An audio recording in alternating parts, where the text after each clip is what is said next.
world's youngest populations. Nearly 70 to 75% of people are between the age of 14 and 37. And this majority of these people have access to education and training. There is very little opportunity for employment and jobs. Recognition of a bleak and austere future has resulted in a feeling of rebellion and revolt amongst young people. The continuous anti-West rhetoric used by some religious leaders and mullahs has led to hatred and intolerance for the West, and in particular for the United States of America.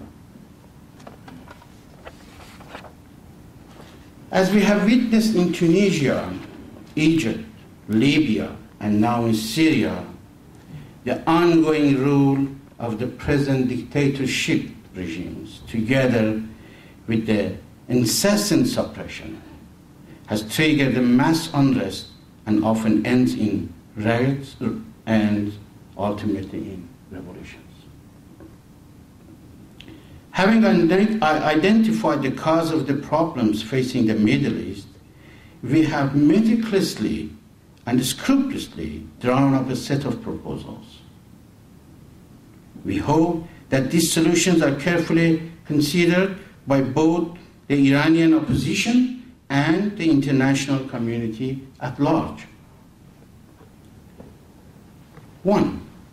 Contrary to the opinion of the representatives of the European Union, EU, and some of the think tanks in the United States, who believe the answer to the fight against radical religious groups is to replace a dictatorship regime with a moderate Islamist government, we are of the opinion that the current regimes should be replaced by secular government.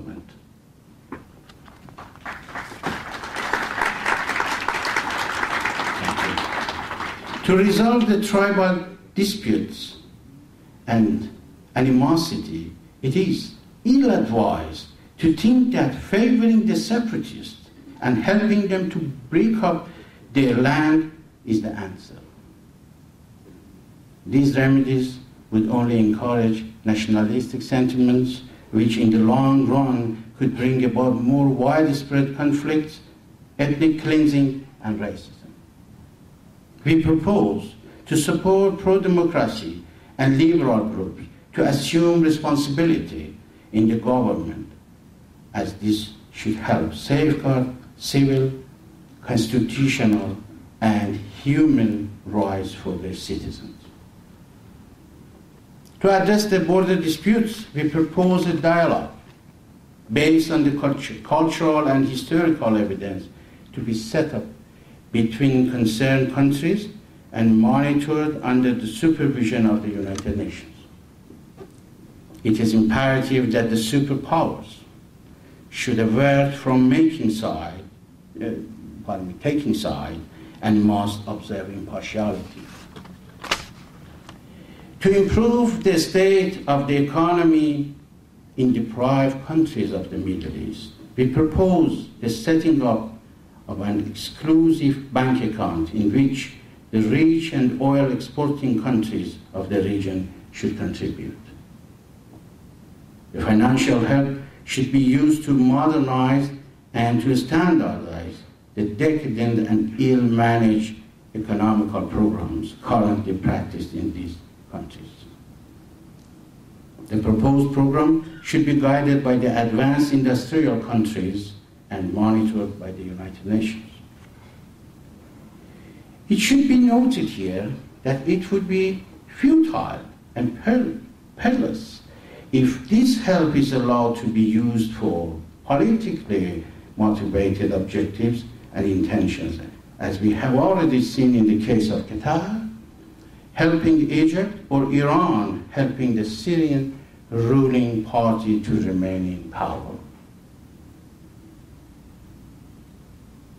To help bring about social reforms, We need to be reminded that after 9/11 attacks, the US government became of the belief that the principal cause of such an event is the existence of the dictatorship regime in the Middle East.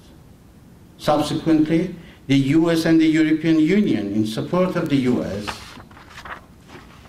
tried to assist the mainstream moderate Islamists to enter the political arena. It was believed that putting these people versus the more radical Islamists would lessen their influence and hold on the people.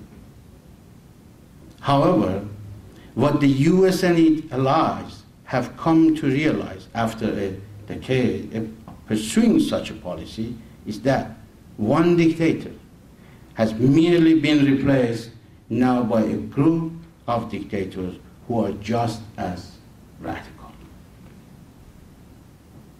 The recent incident at the US consulate in Libya, which resulted in killing of the US ambassador to Libya, amongst many more victims, is a painful and costly lesson, which must be learned by all involved, and the US should review its current policies.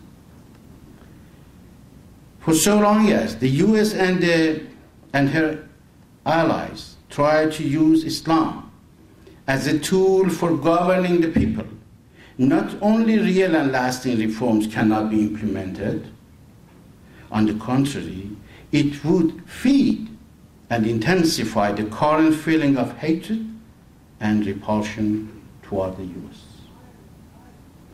The US and her allies seem to be satisfied that there are now general elections taking place in Iraq, Libya, Egypt, and consider it a victory.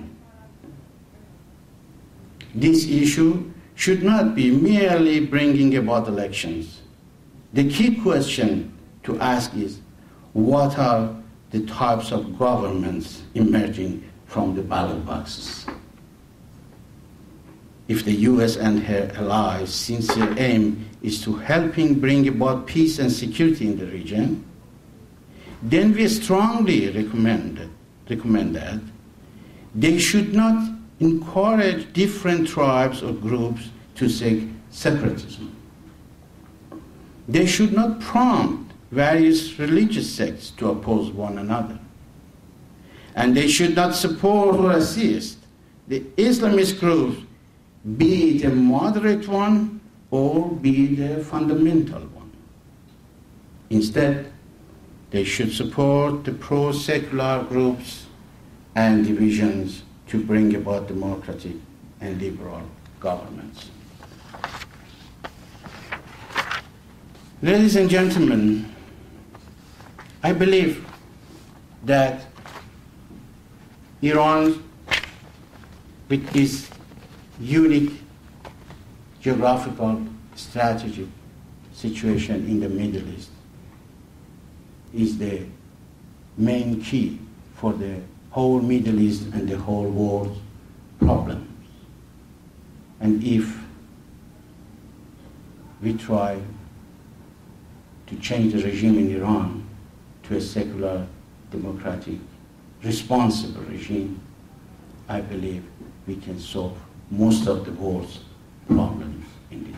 Thank you so much for listening.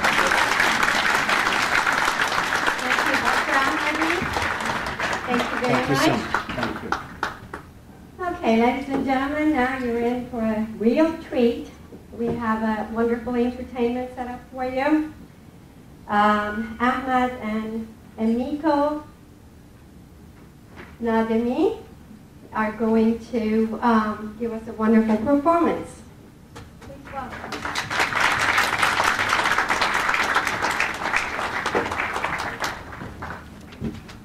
Thank you.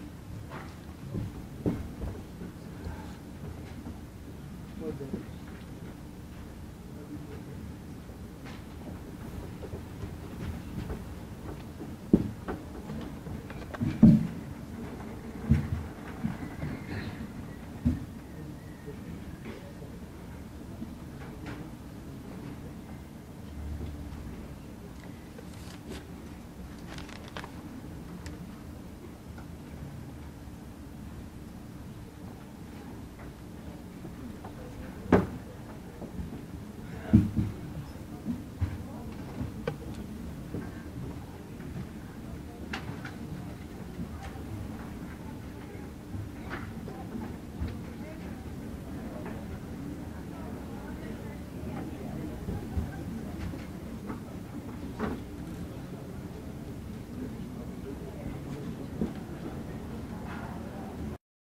me is that why we are Persian history at the University of British Columbia's Continuing Studies Division, and he's affiliated with a number of world-renowned organizations. Please help me welcome Dr. Kaveh Farroukh.